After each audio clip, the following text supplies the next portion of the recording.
Nongeye kubaha ikaze inshuti bakuzi ba Pilot TV aho muherereye ku isi hose mbifuriza amahoro imigisha no guha mukaronka mu byo mukora byose. Nkaba ngiye guruka ku makuru y'ubutasi n'amakuru y'ubucukumbuzi buhambaye yakozwe na UN ku matohoza atandukanye yakoze agasanga ko Repubulika ya Demokarasi ya Kongo itanga akavagari k'amafaranga kuri WAZALENDO ndetse na FDLR. Tugiye kubagezaho rero aya makuru akomeye cyane nk'uko tubikesha bimwe mu bitangazamakuru ndetse n'impuguke za LONI. Twize cyane rero guverinoma nk'uko bitangaza ikabitanga inkunga y'amafaranga y'ibikoresho ku ngabo za WAZALENDO binyuze mu ngengo y'imari ya buri munsi ingana n'ibihumbi 300 by'amadolari Leta Zunze Ubumwe za Amerika, ni ukuvuga asaga miliyoni 436 mu mafaranga y'u Rwanda. Ayo mafaranga akaba atangwa buri kwezi. Ngira ngo murumva izo miliyoni 400 cyangwa amadolari 300 atangwa buri kwezi. Ushize ku mwaka ngira ngo urumva ko ibihumbi 300 dukubye 12 n'ibihumbi bigera ni miliyoni zigera kuri 3 n'ibihumbi 600, miliyoni 3 n'ibihumbi 600 z'amadolari Leta Zunze Ubumwe za Amerika. Reka tuyashyire mu madolari turebe uko byifashe. Nuvuga ngo ni miliyari 5 na miliyoni 243 z'amafaranga y'u Rwanda. Ayo ni amafaranga itanga kuri WAZALENDO, ni amafaranga ajya mu ngengo y'imari ya Leta ya Repubulika Iharanira Demokarasi ya Kongo, kandi ikaba ikomeza kwishingikiriza kuri FDLR nubwo yari yarasezeranyije ko izayisenya. Izo ni impuguke za LONI zisohoye aya makuru akomeye cyane. Izi tsinda ry'impuguke za LONI ku birebana na Repubulika ya Demokarasi ya Kongo mu mapuro nshya ryashyize ahagaragara ryashinje uruhare rw'imitwe yunganira ingabo za leta mu bikorwa byo kurwanya inyeshyamba za M23 bavuga ko zikikiwe n'igihugu cy'u Rwanda. Muri iryo perereza ryabonwe ku wa mbere tariki ya 8 Ukuboza 2025, impuguke zavuze ko aba ba WAZALENDO bita VDP, WAZALENDO na FDLR, nubwo Kinshasa yari yasezeranyije gusenya izo WAZALENDO ndetse na FDLR by'umwihariko, bikaba bijyanye n'amasezerano ya Washington yasinyiwe hagati ya Repubulika ya Demokarasi ya Kongo n'u Rwanda ku bw'uruhare rwa Leta Zunze Ubumwe za Amerika. Guverinoma ya Repubulika ya Demokarasi ya Kongo yakomeje kwishingikiriza rero kuri WAZALENDO nk'ingabo ziyunganira, zikaba zunganira FARDC mu gusubiza inyuma M23 no kongera kugenzura ahantu hafite strategy cyangwa hari strategy muri urugamba. Yanakomeje gukorana na FDLR nubwo yari yasezeranyije kuzayisenya nk'uko raporo ibitangaza. Nk'uko raporo ibivuga kandi mu ntara ya Kivu y'Amajyaruguru, VDP, WAZALENDO na FDLR bakomeje gukora mu mirongo myinshi y'intambara mu turere twa Masisi, Rucuru, Nyiragongo na Warikare ndetse no mu nkengero za Goma. Bakomeje kuba ku murongo wa mbere w'ubwirinzi bufasha FARDC. Guhera muri Kamena 2025 ingabo za WAZALENDO zikunze gukorera hamwe na FDLR, zikaba zarakoze ibitero bifasha FARDC aho byahanganye n'ingabo za AFC M23 rimwe na rimwe, bakaba bari bagamije kugarura ibirindiro bifite akamaro, ubundi bagamije kubangamira icyerekezo n'imiyoboro y'ibikoresho bya AFC M23. Niko iyi raporo ikomeza ibivuga. Impuguke za LONI kandi zavuze ko imiterere y'ubuyobozi bwa WAZALENDO yakomeje kuba imwe, nubwo hari bamwe mu bayobozi bayo bifatanyije na AFC M23 barimo Mapenzi wo muri NDC RM. Guhera muri Werurwe AFC M23 yakunze guteza WAZALENDO guhunga cyangwa kwimuka.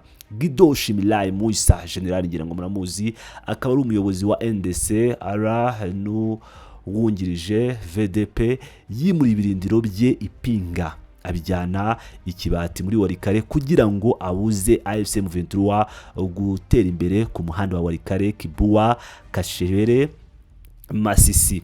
Umuyobozi wa APCRS Janvier Karayiri Boyingo n'ingabo ze bari bashinze ibirindiro i Lukweti muri Masisi, naho umutwe wa CMC FDP uyobowe na Dominique Ndaruhutse muri ya pariki ya Virunga ukaba warafatanyije mu mirwano mu duce twa Katsilu, Rwindi, Bukombo, Bambo, Tongo, Kalengela muri Rucuru nk'uko impuguke zabivuze. Mu igenzura ryabo bibukije ko kuwa 30 Nzeri 2025 i Kinshasa habaye inama yahuje abayobozi ba WAZALENDO n'abayobozi ba leta kugira ngo bongere kureba ingamba zo guhangana n'umwanzi no kunoza ubufatanye. Amakuru aturuka mu biganiro avuga ko guverinoma yemeye gukomeza gutanga inkunga y'amafaranga n'ibikoresho kuri WAZALENDO. Guverinoma yakomeje no gutanga $300 by'amadolari Leta z'Ubumwe za Amerika buri kwezi kuri WAZALENDO binyuze mu biro by'intara ya Kivu y'Amajyaruguru. Koloneli Sekololo wa FRDC ukorera Iwarikare yakomeje guhuza FRDC na WAZALENDO. Indege za kajugujugu za FRDC zagendaga zitwara imyambaro, imbunda, amasasu n'ibiribwa ku mirongo y'intambara iri muri Warikare ishyirwa mu maboko ya WAZALENDO nk'uko raporo ikomeza ibivuga. Raporo ikomeza ivuga ko FRDC yanatanze inkunga y'indege mu bikorwa bya WAZALENDO. Hari naho abasirikari ba FRDC bakoranye n'aba WAZALENDO mu bikorwa byo ku butaka, bigaragaza ko inzego z'ubuyobozi zivanze ndetse hakaba ho kwiyongera ndetse no kwiyambazwa cyangwa kwiyambazanya mu mirwano. FDLR nayo zikaba zifatwa nk'ikibazo ku mutekano muke w'u Rwanda. N'umwe mu mitwe Repubulika ya Demokarasi ya Kongo yemeye guhashya hashingiye ku masezerano ya Washington yashyizwe umukono hagati ya Kongo n'u Rwanda ku bufasha bwa Leta Zunze Ubumwe za Amerika. Kigali ivuga ko FDLR ari ingabo zagize uruhare muri jenoside yakorewe Abatutsi mu 1994 kandi ikazishinja gukorana na FRDC. Mu yindi ku rundi ruhande u Rwanda rwari rwemeye gukuraho ingamba z'ubwirinzi, bivuze gusubiza ingabo zari ku butaka bwa Kongo z'icyo na FM23. Ibyo nibivugwa n'ubundi n'abayobozi ba Kongo, ariko u Rwanda ruvuga ko ari ibikoresho n'abasirikare rwashyize ku mupaka ruzakora kuko nta basirikare b'u Rwanda bari muri Repubulika Iharanira Demokarasi ya Kongo. Vuba aha rero FRDC yasabye amatsinda yose ya FDLR gushyira intwaro hasi, bitabaye ibyo hakazabaho igikorwa cya gisirikare nk'uko byatangajwe na General Major Sylvain Ekengebo Musa, umuvugizi wa FRDC. Iki gikorwa kikaba kigamije gushyira mu bikorwa amasezerano ya Washington hagati ya Kinshasa na Kigali. Ibi byagaragaje gukomera kw'ingamba nshya za Repubulika ya Demokarasi ya Kongo mu by'umutekano, hibandwa ku itegeko ry'imirwano ryemejwe ku ya mbere Ukwakira n'akanama gahuza impande zombi. Mu rwego rwo gutuma igikorwa kigenda neza, FRDC yasabye abaturage kwitandukanya na FDLR no kubashishikariza kwishyikiriza leta nta mabwiriza cyangwa nta mananiza ku ngabo za Kongo. Itangazo ryabibukije ko bibujijwe gukorana na FDLR mu buryo ubwari bwo bwose, byaba mu mayeri cyangwa mu buryo butaziguye. Ibi nibijyanye n'itangazo ryasohowe na Repubulika Iharanira Demokarasi ya Kongo, ariko impuguke za LONI zikaba zitangaza ko leta y'Kinshasa ikomeje kuba foundinga, kubatera inkunga, kubashyigikira mu buryo bwose bushoboka hamwe na WAZALENDO. Nukuvuga ngo WAZALENDO ikomeje guhabwa ubufasha bugera ku $300 by'idolari buri kwezi. Ni ukuvuga ngo ku mwaka amafaranga ava mu kigega cya leta agera kuri $3,600,000 by'amadolari Leta Zunze Ubumwe za Amerika. Ni amafaranga menshi cyane ajya muri WAZALENDO, n'amamiliyari uyashyize mu manyarwanda nk'uko twabigarutseho tugitangira iyi nkuru.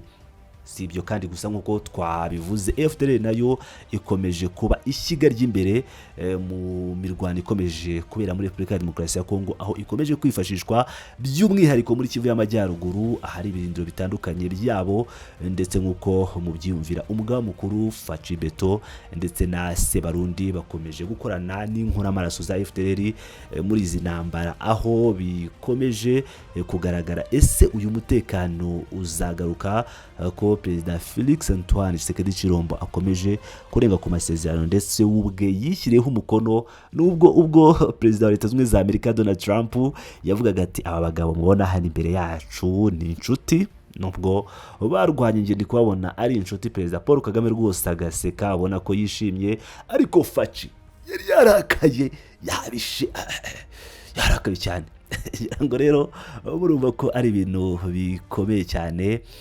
Ndakomeza kugenda mbagezaho amakuru yose uko yifashe. Iyo akaba ari raporo ya LONI, ni amakuru yatohojwe neza ya raporo za LONI nk'uko mumaze kuzimenyera. Buriya raporo ya LONI ivuze ikintu kuri FARDC aho rwose mujye mwemera, kuko Tshisekedi yakoresha imbaraga zose ngo abahe bitugukwaha kugira ngo basebye u Rwanda, bandagaza u Rwanda, nta bimenyetso bifatika batanga. Ariko ngira ngo murumva ko kuri raporo ya LONI ivuga ku bijyanye n'aka kayabo, ivuga ku bijyanye no gukorana na FDLR, iyi raporo ituhujwe neza ku buryo bugaragara. Nk'ibisanzwe rero ni wa musore wanyu Pilot News TV, aho nkomeje kugenda bageza amakuru menshi agiye atandukanye. Mukomeze mubane natwe, ndakomeza kubagezaho updates zose ku rugamba. Ndabakunda cyane, muri agaciro.